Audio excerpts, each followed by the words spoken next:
Bonsoir à tous, nous sommes samedi 5 octobre 2024. Merci de nous choisir pour vous mettre au bain de l'actualité. Au sommaire de ce journal, séjour de travail d'une mission d'experts du Fonds monétaire international à Conakry. Ces cadres du FMI ont été reçus ce jeudi dernier par le directeur du cabinet de la présidence de la République. Les discussions lors de cette rencontre ont porté sur le renforcement du soutien financier de l'institution de Bretton Woods à la Guinée. L'essentiel de la rencontre, c'est dans cette édition d'information. Et puis, Journée internationale de l'enseignement, aucun engouement n'est visible autour de sa célébration cette année à Conakry et Provence. Cette réalité préoccupante a fait réagir certains acteurs de l'éducation ce samedi. Vous suivrez quelques réactions dans ce journal. C'est tout pour les titres. Volet société dans ce journal, nos reporters se sont intéressés ce soir au métier de ciras qui n'est plus assez pratiqué comme jadis. Il y a de cela quelques années, on pouvait rencontrer les cireurs de chaussures un peu partout dans les quartiers à la recherche de la clientèle.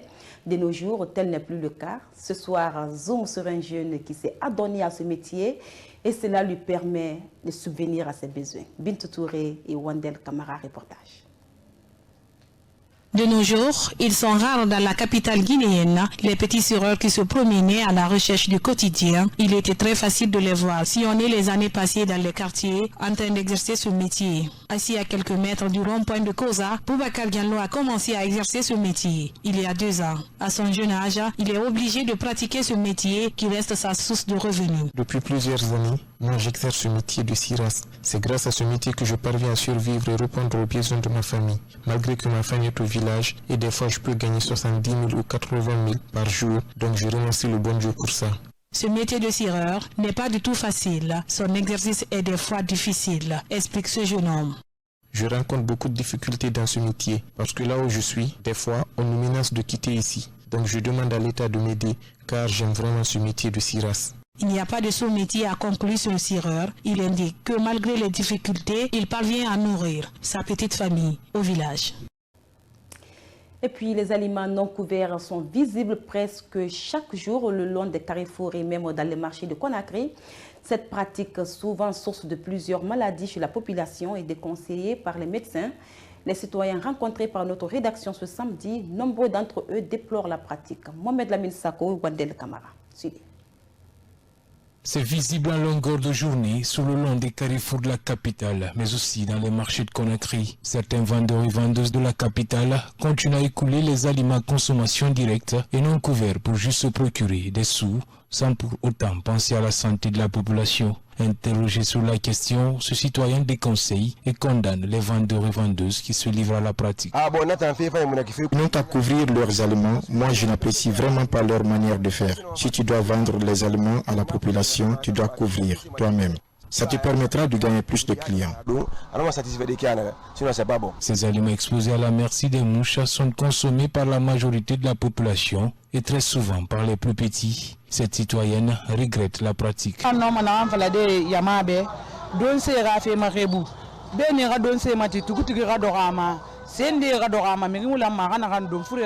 Protégeons les aliments qu'on doit vendre à la population. Souvent, les insectes qui viennent se poser dessus sont des vecteurs de transmission de maladies. Soyons prudents.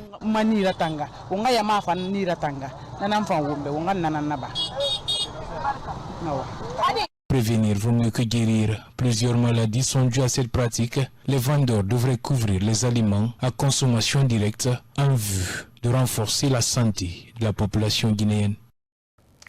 Pour terminer, la Guinée, dans sa diversité, aux 4 coins du pays, a célébré le mercredi dernier l'an 66 de son accession à l'indépendance. Dans les circonstances que nous connaissons tous, comme l'année dernière, les autorités de la transition ont initié la semaine de l'indépendance allant du 27 septembre au 3 octobre. Et puis à la faveur de la commémoration de l'an 15 du massacre du 28 septembre 2009, l'Organisation guinéenne de défense des droits de l'homme et du citoyen, l'Association des victimes, parents et amis du 28 septembre ainsi que la Fédération internationale pour les droits humains ont animé une conférence de presse à Conakry pour réclamer justice et réparation. Enfin, au Burkina Faso, la situation des droits humains est très inquiétante, alerte la Fédération internationale pour les droits humains FIDH. C'est une revue de presse signée Mouktar Kamara. La Guinée souffle ses 66 de Bouzy. Barre l'Aigle Info à sa une. Le 28 septembre 1958, l'on s'en souvient. La Guinée a massivement voté non au référendum gaulliste. Un choix courageux qui lui ouvrira grandement et fièrement les portes de l'indépendance proclamée le 2 octobre de la même année. De 1958 à ces jours, les régimes qui ont eu à se succéder ont posé des actes diversement appréciés. Pendant 26 ans, c'est Sékou Touré, le responsable suprême de la révolution, qui a présidé aux destinées de la Guinée. Le natif de Farana est présenté par certains comme un grand patriote doublé d'un défenseur attitré de la cause africaine. Pour d'autres par contre, le père de l'indépendance guinéenne, c'est aussi l'homme du tristement célèbre Camboiro, où beaucoup d'intellectuels ont péri pour avoir osé s'opposer à la façon dont le pays était dirigé. Le 3 avril 1984, une semaine après le décès du président Sékou Touré aux États-Unis, des suites de maladies, l'armée guinéenne, à sa tête le colonel Lansana Conté, s'est emparé du pouvoir sans effusion de sang. Cet officier supérieur restera lui aussi au pouvoir pendant 24 ans. Au lendemain de sa disparition, le 22 décembre 2008, le capitaine Moussa Dadis Camara et ses compagnons du CNDD se sont retrouvés à la tête du pays, suite à un coup de force au nez et à la barre de ceux qui souhaitaient vivement la transmission du pouvoir par voie constitutionnelle. Malheureusement, le 28 septembre 2009, une manifestation pacifique des forces vives de la nation a été réprimée dans le sang, dans le plus grand stade de la capitale à l'époque, faisant plus de 150 morts avec des dizaines de femmes violées. Le champion du RPZ, le professeur Alpha Condé, deviendra en décembre 2010 le premier président démocratiquement élu de la Guinée indépendante. Après ses 2 mandats constitutionnels, celui qu'on appelait affectueusement l'opposant historique a cru devoir souffrir un 3e mandat controversé et contesté dans les rues avec son lot de morts. Et vint le 5 septembre 2021.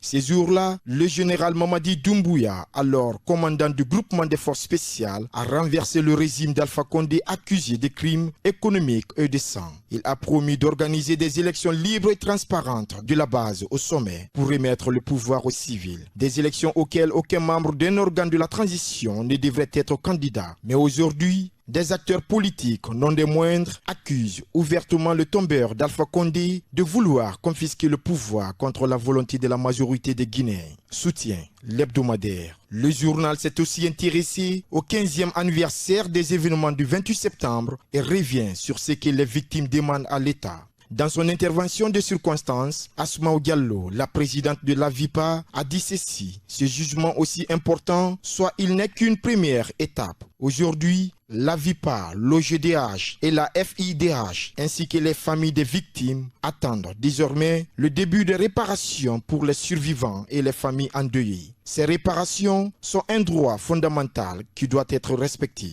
Elles ne pourront jamais remplacer ce qui a été perdu, mais elles peuvent contribuer à restaurer la dignité des victimes et à leur permettre de reconstruire leur vie. Nous remercions le gouvernement à travers le département de la justice pour tout ce qui a été fait pour le bon déroulement du procès du 28 septembre 2009. Par ailleurs, nous tenons à appeler le gouvernement pour qu'il tienne ses promesses et mettre rapidement en place les mécanismes nécessaires afin que les réparations soient versées sans délai. Il est impératif que le fonds de réparation soit activé et que les mesures nécessaires soient prises pour assurer une indemnisation juste et équitable à toutes les victimes.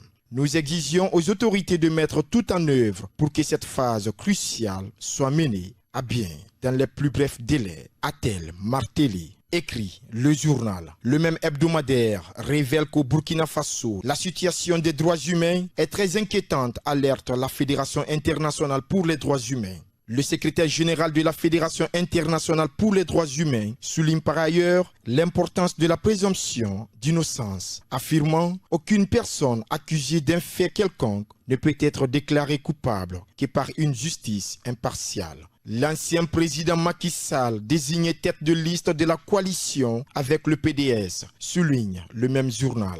Au Sénégal, les législatives du 17 novembre seront-elles un deuxième round de la présidentielle de mars 2024 ? S'interroge le journal. alors que l'une des coalitions de l'opposition, Takoualou Sénégal, a investi l'ancien chef de l'État, Macky Sall, comme tête de liste nationale. Le PASTEF au pouvoir a lui choisi le Premier ministre Ousmane Sonko pour aller à la conquête d'une majorité à l'Assemblée nationale, donnant à ce scrutin des airs de duel entre ces deux figures majeures de la politique sénégalaise. Macky Sall, tête de liste pour la coalition qui réunit son parti, l'APR, mais aussi le PDS, de Karim Wade et une centaine d'autres mouvements. C'était un choix naturel, affirme Pape Mahawa Diouf, l'un des cadres de l'APR, qui assure que l'ex-président, sa personnalité et son bilan ont fait l'unanimité auprès des membres de cette alliance à laquelle il a largement œuvré ces derniers jours. C'est une personnalité très forte. Donc, en toute logique, c'est lui qui est venu pour porter le projet électoral de la coalition. Poursuit-il. Aimables téléspectateurs, c'est la fin de ce journal à tous et à toutes. Merci de l'avoir suivi. Bonne soirée depuis chez vous. Au revoir.